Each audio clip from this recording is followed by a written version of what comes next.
So, I want to talk about, it's a tension between the nurses have this responsibility.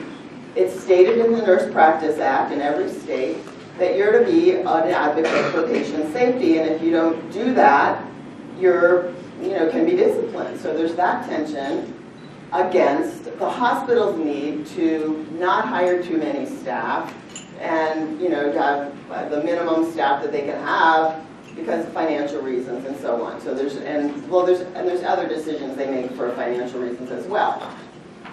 And then I'm going to describe the federal and Colorado wage hour laws, and because I'm getting a lot of questions that basically have to do with, oh, I'm working late, do they have to pay me, and so on. And then third, I'm going to talk about the registered nurse scope of practice under Colorado law. It's not really different in Colorado than any other state.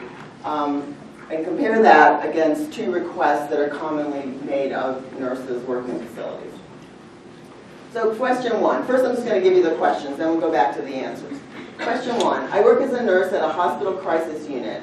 At night, the staffing is one nurse and one aide for 8 beds. I have concerns regarding the staffing and the safety and the type of patients being admitted. Some of these clients are psychotic, homicidal, suicidal, they got plans. The unit's on the ground floor, it's not locked. Patients contract for safety.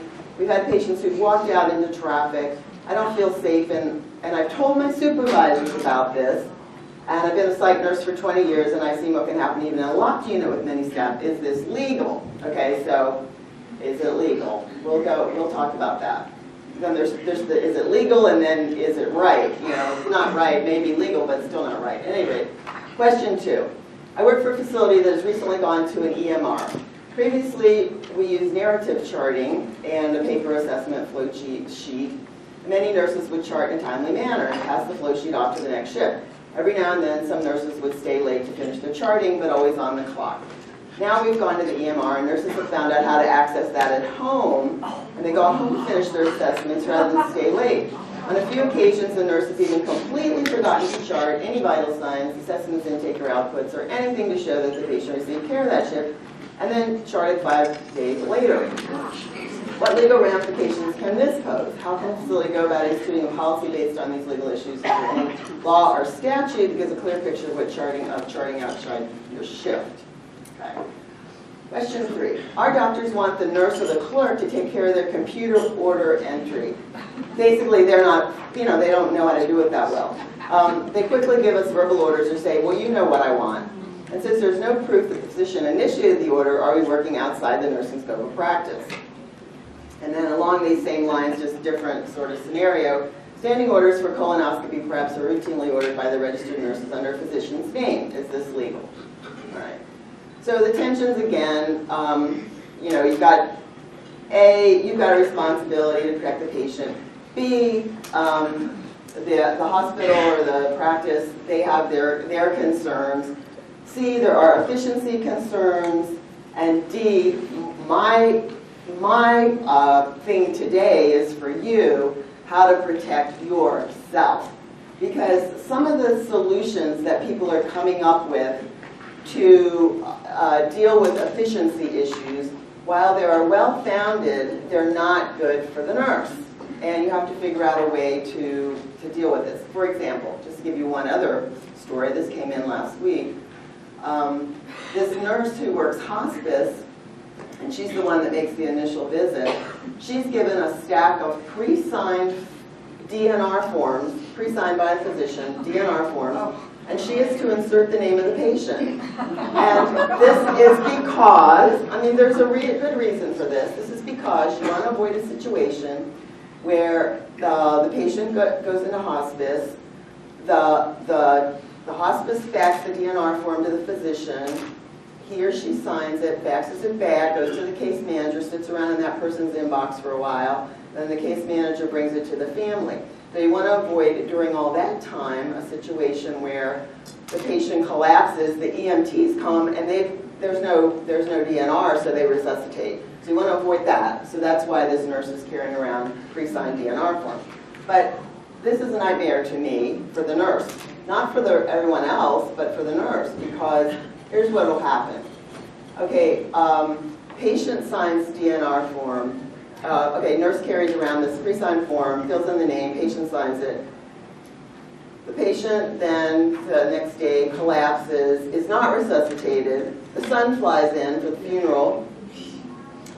Gee, I don't see why mom, I don't know why mom would be DNR. How did this happen? So he calls the doctor, and the doctor goes, well, I actually didn't sign that form for that patient. Like, so the nurse is in trouble. So again, my point is, yes, we have all these concerns about efficiencies and so on, but my concern is that the nurses need to be not put out on a limb with these things. All right, so what's the applicable laws here? One is that we have, what's the law on the nurse's responsibility for patient safety, for minimum staffing, for employees working off the clock, nurses charting off the clock, is there any law on that? And then nurses' scope of practice. So for the first question, where she's worried about the staffing level, we have some questions, one of which is, what is her responsibility? So Colorado law says that under the Nurse Practice Act, it's ground for disciplines if a nurse has willfully or negligently acted in a manner inconsistent with the health or safety of persons under his care. So that's not, I mean, crystal clear that the nurse is liable if something happens in this situation, but the implication is you need to advocate for patient safety or you can be at risk. So let's just say, yes, the nurse, if she or he feels there's not adequate staffing, should be advocating for patient safety. So, and then, what is the rule in Colorado about minimum staffing? Well, minimum staffing is at least one RN. Okay, so this particular situation complies with that, so we can't go there for help. There are some states which are trying to get laws passed for an increase in the minimum staffing, but we don't have that now. So this place is totally legal.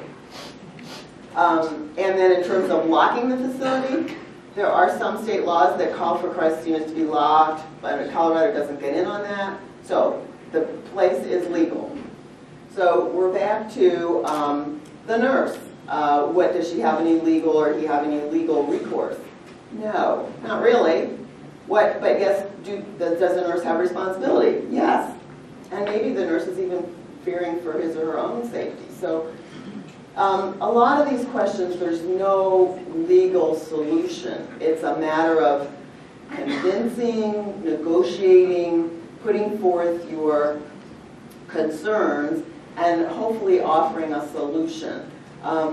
In management, I mean, you all know this, but in management, it's so much better if when you put forth your problem, you also offer a solution. So, so I include this because there isn't really a legal solution. It's a matter of, I noticed that, I think this is a safety problem, and here's the things that could happen. And the hospital, it's not just me, the nurse, who's going to be liable, the hospital's going to be liable, or the facility, whatever. How can we solve this? So I don't have a solution, but that's the way to go with this one. Okay, now to question 2. So we've gone to the EMR, now everybody's got a big learning curve, it's taking longer to chart, and these people are staying late or doing it from home. So again, what's the nurse's responsibility for patient safety in this? Are there implications for that?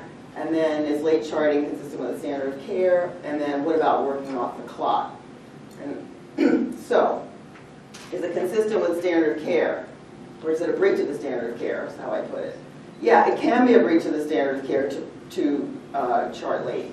Because you can put an addendum if you forgot something. You put the date that you're making the addendum, and you refer back to the whatever date you wrote the note, and you make your addendum, and it's clear that you're doing it late. But if you're doing this routinely, that's not good. And as an example of an incident that could occur is if nurse A charts at 5:30 while she's at home, and about a med that was given at 2 p.m. and the nurse who came on the evening shift didn't know that the medicine had been given, gave it again, problem.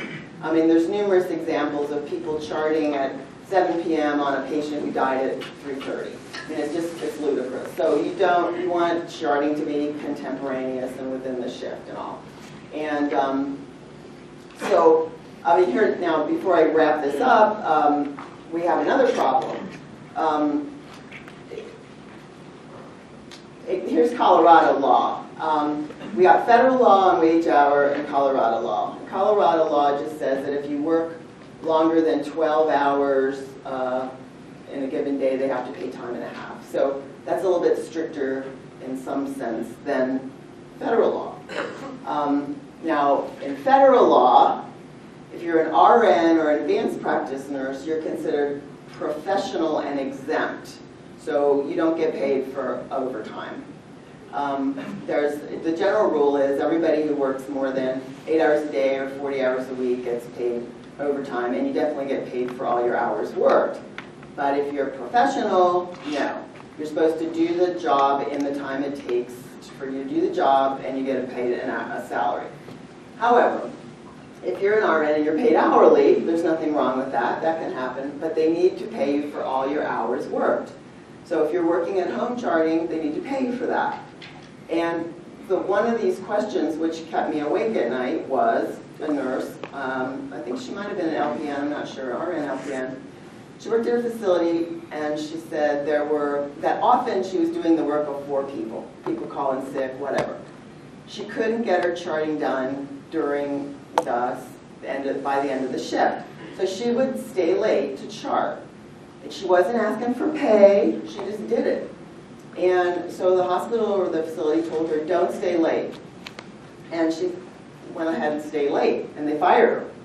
Now, I don't think according to her, there was no question about the quality of her nursing care or her management skills or whatever. It was all about staying late. Well, what's the facility side of this? The facility side of this is they have to pay her for all hours worked, whether or not they approve those hours. And if they know that she's working late, then they definitely have to pay. I mean, they don't get away with it by saying, well, we didn't know you were working late. So they didn't want her to come back later and say, well, you owe me for all these hours, which she could do. So the best solution they had, evidently, was to fire her. But that kind of broke my heart, because she was fired for being a good person, a good employee, a good nurse.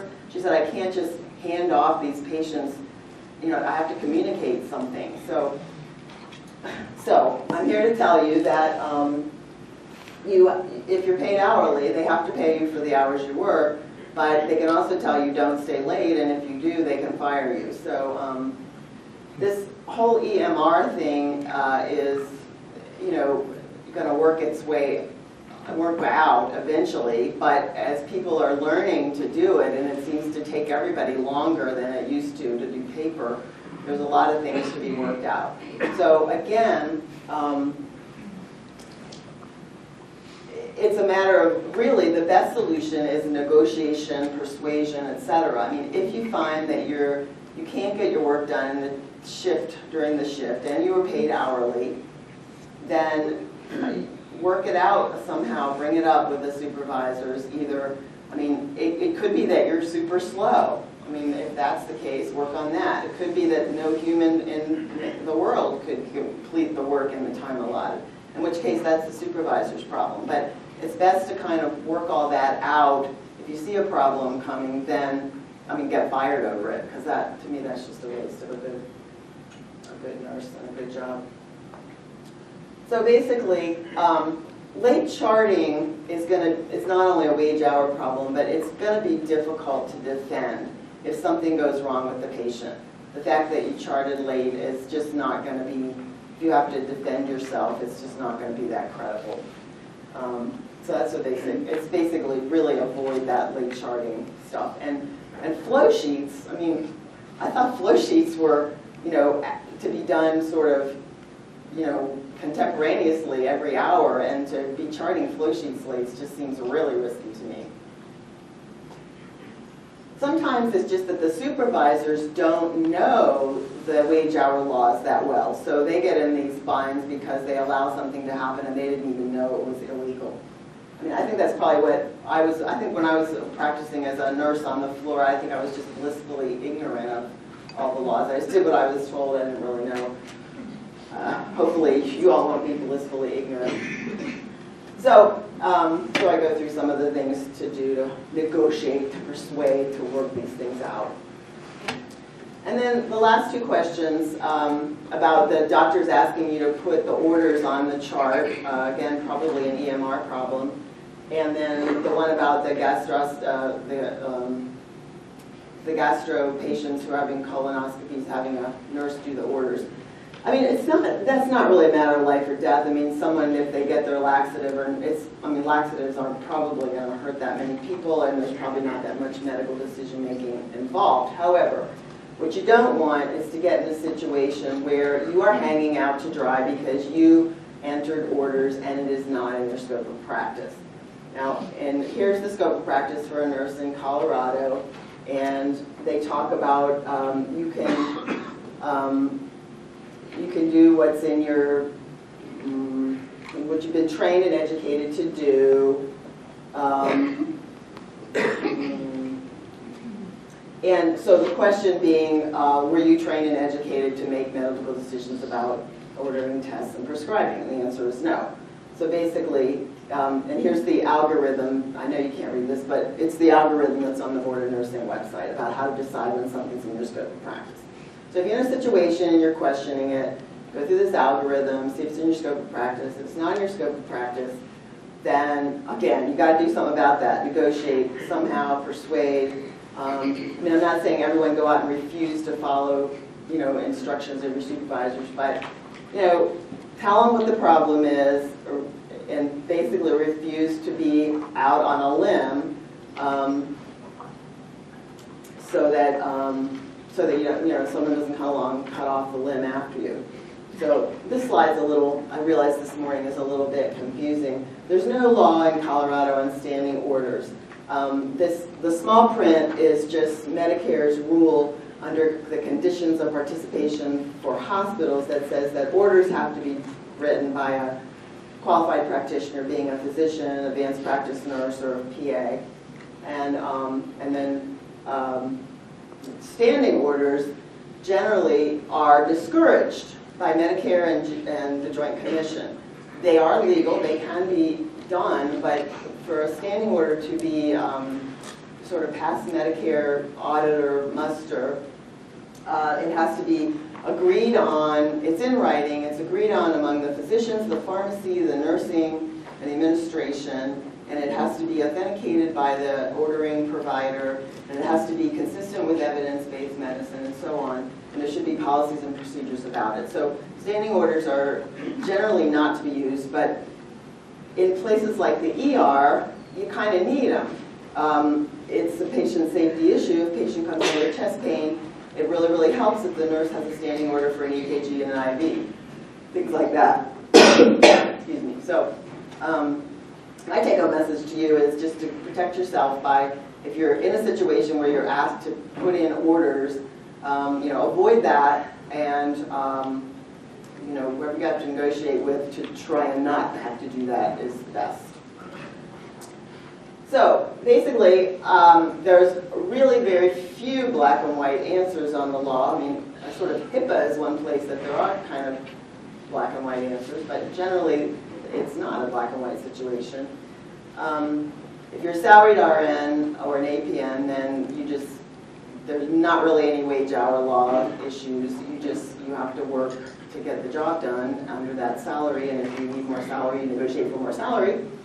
And then I really think that nurses need to stay within their scope of practice in terms of not getting sucked into situations where they could be out on a limb because it's an efficiency issue. I mean, there have to be other ways to solve those problems.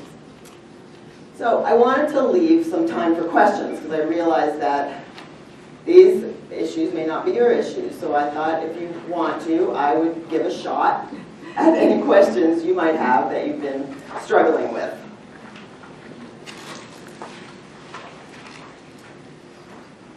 Now, usually, anything you say to your lawyer is confidential. Now, clearly it's not here. So, okay. So, some nurses, when they just chronically are late charting, and then they get the old coaching from the supervisor because they're in overtime.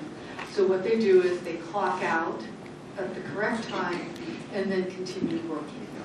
So what are the legal ramifications of that? The hospital owes them for the hours they continue to work, even if unauthorized. That's why this gal got fired, because they couldn't stop that and they wanted to stop it, and that's how they, so yeah, even if they don't authorize it, they need to pay for the hours worked.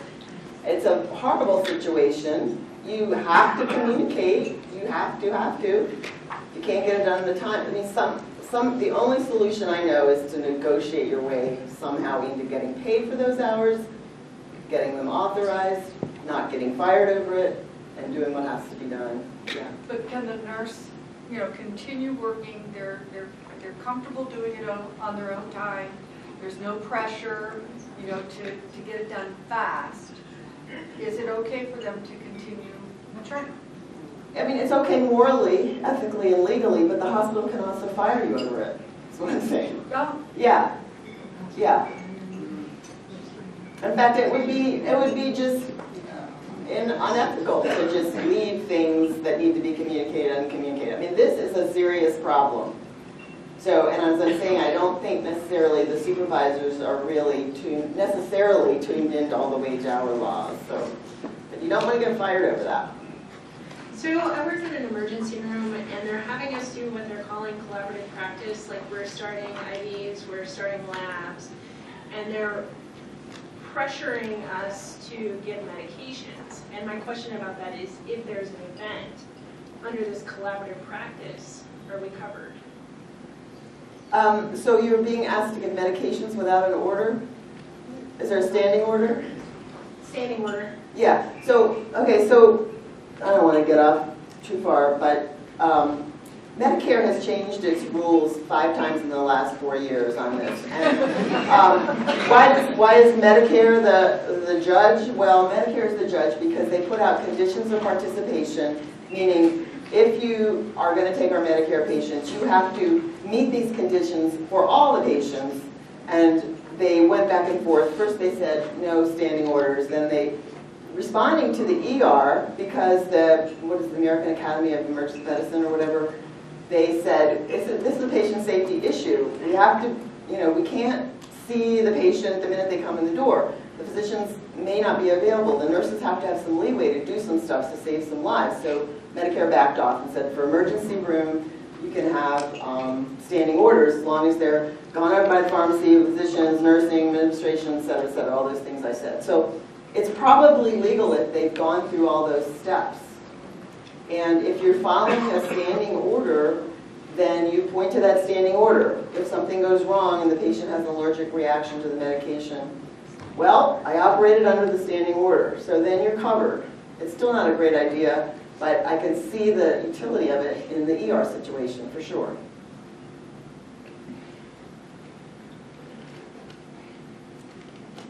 I'm concerned that a staff nurse would be able to get into a sophisticated computer system and not be fired for that, because that's how do you get into it at home?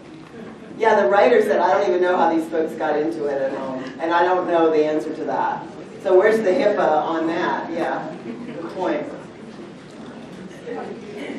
The hospitals all have attorneys, but if an RN goes to the attorney with patient safety issues, especially as it relates to either inexperienced or undereducated staff taking on an assignment, and a senior nurse determines that that is unsafe, goes to the attorney of the hospital with the concerns, is it not the attorney's job to protect the hospital at the cost of that senior nurse?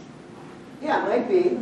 I mean, realistically, the attorneys work for the hospital, and it's your job to protect patient safety, but that's not in their Practice Act.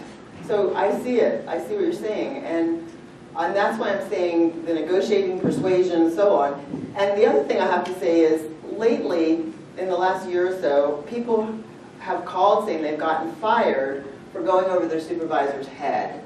And this is a real shame, but in reality it happens. So practically, if you want to keep your job, you have to be a real diplomat you know, you have to work with your supervisor, and if you go over their head, you get fired, but you want this to happen. And I mean, I almost feel like we should all go to a talk on, or a day on how to persuade, negotiate, you know, charm.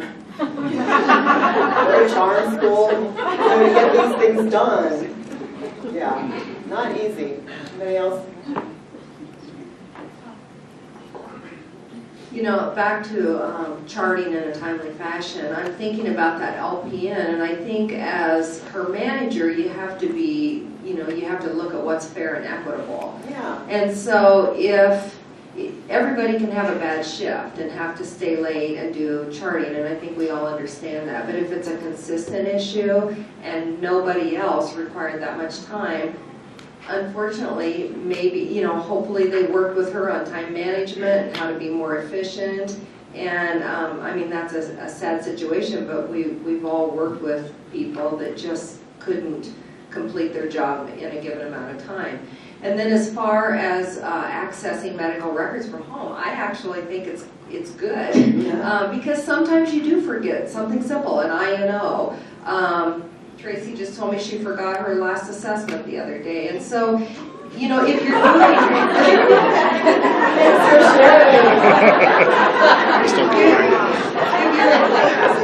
it doesn't take that long.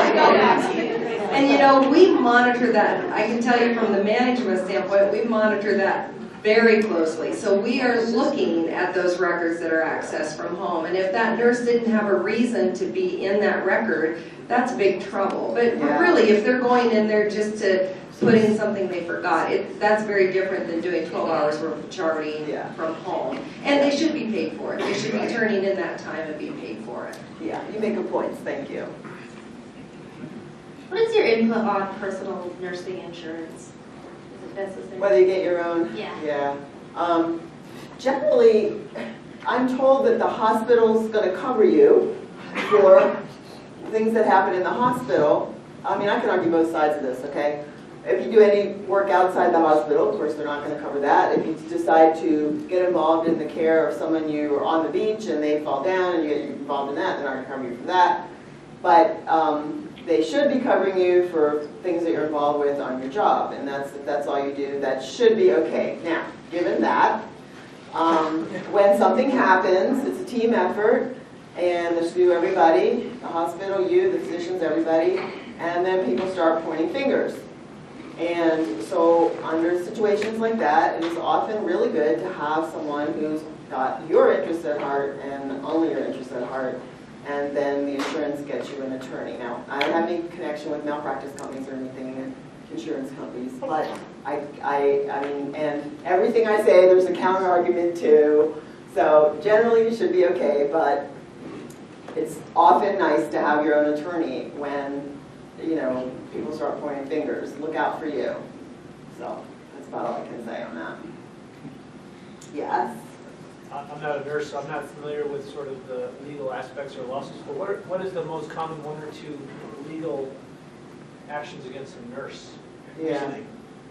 It's usually a failure to monitor, you know, something like there's a, I don't do labor and delivery, but you know the fetal monitoring strips, something like it runs out of ink and then they don't replace it or something, and there's all this abnormal things like failure to monitor and then failure to do something about it. So there's a whole bunch of cases where the nurse knew something was wrong but didn't communicate it to the physician or somebody who could do something about it in a timely manner. Those are the two that come to mind.